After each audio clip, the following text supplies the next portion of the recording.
So in the next 5-year master plan from 2013 to 2017, we will aim to change the provision from the current 1:3 for every cohort to 1:2 full-day childcare places for children aged 18 months to 6 years old. This will require us to build 20,000 more places to meet this target. 20,000. The two main challenges for us to meet this demand are, number one, sites, number two, teachers, as many of you have identified. Let me talk about sites. If I may show a second slide, Madam Chair. Going into the future, for the new build, for the new BTOs, we have plans to work with MND to in-build the childcare centers into the new flats, the new car parks, and so forth. That's for the new builds. Having said that, that is the longer-term plan. The short-term plan is that we will not only look for void decks to convert to childcare centers, but we will try all sorts of innovative ideas, including the conversion of disused facilities. On the screen, you see the conversion of one former swimming complex in Bukit Merah, which is now Eagle Beaver Schoolhouse. And we have another one at the bottom, which used to be Serangoon Bus Interchange, and you can see the artist's impression there of the new childcare center that will be ready in a couple of months' time. We have also converted a bank to be a childcare center in Taman Jurong. So rest assured, if members have other innovative ideas on where you want to build your childcare center, let us know and we'll work on it. I've heard other innovative ideas from Ms. Penny Low to build it in the parks, in the green space, temporary structures. We welcome all suggestions. So long as this is acceptable to the community, so long as this is acceptable to the parents who are entrusting their children to our care. We will also co-locate with other facilities. For example, car parks in Sengkang, in Tanjong Pagar. And we also one upcoming one, co-locating with a hawker center in Woodlands. So, not to worry. You have ideas. We welcome your ideas. We'll work with you to make it happen. We will also increase the number of childcare centers at workplace, and we want to see how we can further encourage owners of private premises to make full use of the URA Community and Sports Facility Scheme to provide extra gross floor area for developers so that they can partner the childcare operators to provide more childcare options to our young families. There are only 3 places that people usually look for childcare centers. 1, near our own homes. 2, near our workplace. 3, near the grandparents' places. So these are the places that we will build to cater to the demand. Today, out of the 1,000 childcare centers, about a quarter of them are at the workplaces. And I think we can go further because it provides the parents with a peace of mind that they can visit their kids even during lunchtime. And I think that's wonderful, and we should do more. So we will continue to ensure good quality manpower, and that is the other challenge. And I agree with Mr. Ang Hin Kee. When we talk to the childcare teachers, many of them do not start off by talking about pay. They are there because of the passion. They are there because they like kids, and they have a way to bring up the kids. And I think this is highly commendable. On the other hand, they are right. They don't want to be seen as super nannies.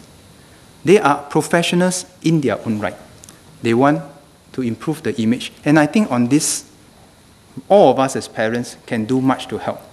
That when we send our children to the childcare, to at least acknowledge the childcare teachers, to show them our appreciation, and please do not deposit the child at the childcare center and give the childcare teacher a list of instructions. Hey, please make sure that my child don't fall down, no mosquito bite.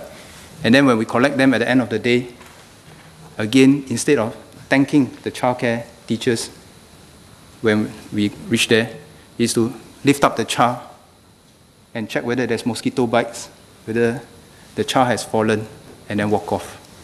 I think the childcare teachers feel this.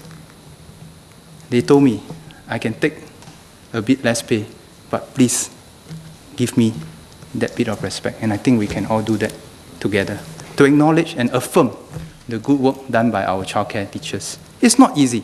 We all know. All of us who have children, to take care of one child at home for 24 hours can drive us crazy. To take care of many other people's children for at least 8 to 10 hours a day, it's not an easy job. So let's do our part to acknowledge our fellow childcare teachers working very hard, taking care of our children. We'll continue to work with the Workforce Development Agency and training agencies to expand our manpower pipeline. And we agree we need to raise the professional image of the sector. And this is where the structure of the sector is important. When we have a very fragmented market like today, where we have more than 400 operators running 1,000 childcare centers, it is very difficult for individual childcare centers and operators to provide a proper route of advancement and development opportunities for the childcare teachers. If you run one center, you cannot afford 1 or 2 teachers to go away to take training courses, upgrading courses. It's very difficult, and these are challenges that we have to overcome. And we will also welcome suggestions from operators, and some operators have innovative ways which they think they can maximize their manpower resources while maintaining quality. And we are talking to some of them, and we would like to share some of these best practices with the rest of the sector down there. And you are right, and we agree with Mr. Ang Hin Kee that many of these skills goes beyond academic qualifications. Some may not have the necessary academic qualifications, but they have a certain way with children that can bring them up with the correct values and the correct attitude to learning. And this is what we want, the feedback from the operators, and we'll be prepared to work with the operators to see where there are these deserving cases for us. Okay. Now the question is, then what is the correct way to structure the childcare industry? Over these last 2 weeks, inside and outside the house, we have heard many differing views. Some call for nationalization, others call for privatization. Minister Heng has spoken about some of these challenges of nationalization yesterday. If we do that, the question that we have to ask ourselves is that, will we be able to offer the diversity required for the industry? We know that children learn very differently at an early age. A one-size-fits-all learning method will probably not work. We want diversity, and we want to give choices to our parents. And we also respect that there are dedicated educators that have set up existing kindergartens and childcare centers with very innovative teaching methods, and we should keep them in our system and, if possible, to help them grow. On the other hand, some have called for privatization with many small players and just let 1,000 flowers bloom and give them a subsidy and let the parents decide. We are a bit cautious about this because the experience from the other countries have shown that this may not work out very well. Okay? Because in this unregulated market, what is most likely to happen is the top end of the market, the for-profit one, will grow very quickly. And the middle segment of the market, the mass market, is the one that grows the slowest. And if we continue this trajectory, we will be unable to provide affordable options for the mass market. So we welcome ideas like what Mr. Yee Jian-jong said. In fact, some of these ideas have been discussed, and we are looking at it, and we'll announce more of these details when we announce the results for the request for proposal for the new anchor operators. The childcare sector is also quite different from some other markets. Information is critical. The question is, how do you assess the quality of a childcare service? You don't have exams at the end, and we are not suggesting that you have exams at the end. Then how do you assess that which childcare operator provide better service? And the unfortunate experience in some other countries is that when people are short of tangible evidences, they look to price as a proxy. Then it becomes a self-fulfilling prophecy. High-end operators attract people who can pay for the services, and they produce quite good services, whereas the mass market one languish. Then the other question is, beyond looking at it from the child's perspective, how do we provide career development opportunities for the many teachers that we identify as the critical success factor in this industry? How do we provide them proper training and development and continuing education to upgrade themselves? This, I think, is critical. When we are too small, each by ourselves, we can't do that. When we are too big, we also have other challenges. So it's not a straightforward issue. Okay. Now let me talk a bit about the anchor operator scheme. The anchor operator scheme has helped us expand the options for the middle income group. They have grown 130 in the last few years. Their fees are below the industry median. Below the industry median. This is one of the criteria. Below the industry median. So they anchor it rather than to keep chasing and pushing up the prices. 57% of them are Spark certified. 57% of the Spark certified centers are from the AOPs. It's a low number. I think we can do more and do better. Their large network island-wide and economies of scale help them to invest in better operational and HR capabilities.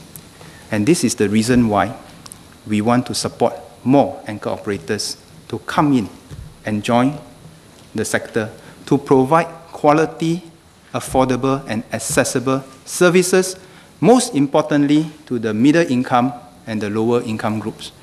Frankly, the higher income group, the demand for the niche services, they are well on their way of meeting that demand. So, having said that, never mind if private or non-profit operators, never mind if they cater to the better off one, or the middle income one, or the lower income one. What we want is to have an industry-wide support to ensure quality across the board. And this is where we need to focus on the teachers' development and the teacher and learning resources. Let me talk about ECDA, the Early Childhood Development Agency, and the road ahead. ECDA, or the Early Childhood Development Agency, will come into force from 1st April. They will do 3 things. First, they will do master planning of the entire sector, and they will go town by town, division by division, to work with the local leaders to identify the sites. In fact, about 80% of the sites for the next 2 years we have already identified. But there's still another 20% to go, and we want to work with the local community leaders to bring this about. The second thing is that they will focus on capability building, on curriculum development, and manpower development. In terms of curriculum development, together with the effort from MOE, where we find best practices, whether is it from the AOP, from the non-AOP, we want to disseminate this to the entire sector and level up the whole sector. And this is the way that we want to push up the quality for the entire childcare industry.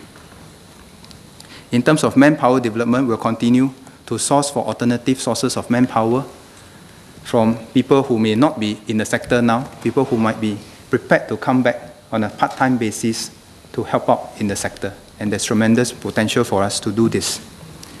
I've also asked ECDA to harmonize the rules and regulations between the kindergarten and the child care sector to make sure that we provide greater ease of operations for the operators, to make sure that we provide peace of mind to the parents, not just in terms of quality, but also in the continuity of service from child care to kindergarten and child care, and in time to come, even to after school care and beyond. We want that proper handshake so that parents have the peace of mind that when they have a child, they need not worry about the education and the quality of the education, nor the cost of the education. And finally, the children is at the center of everything that we do. We want a quality programs. We want diversity in the options for our children, because we recognize that not all children learn by the same way. So to round up the childcare portion, our mantra is still the 3 words: affordability, accessibility, and quality. That has not changed, and that will not change. And we will support all the operators in the sector now to see how we can uplift the quality together. We will support all the parents to make sure that we have provide affordable options to the parents that provide them peace of mind that they do not need to chase the next higher price program, which becomes an improper proxy for the quality of the program. Okay? And most importantly, we want to make sure that as the sector develops, we continue to have affordable options for the broad swath of the people in the middle and lower income groups down there.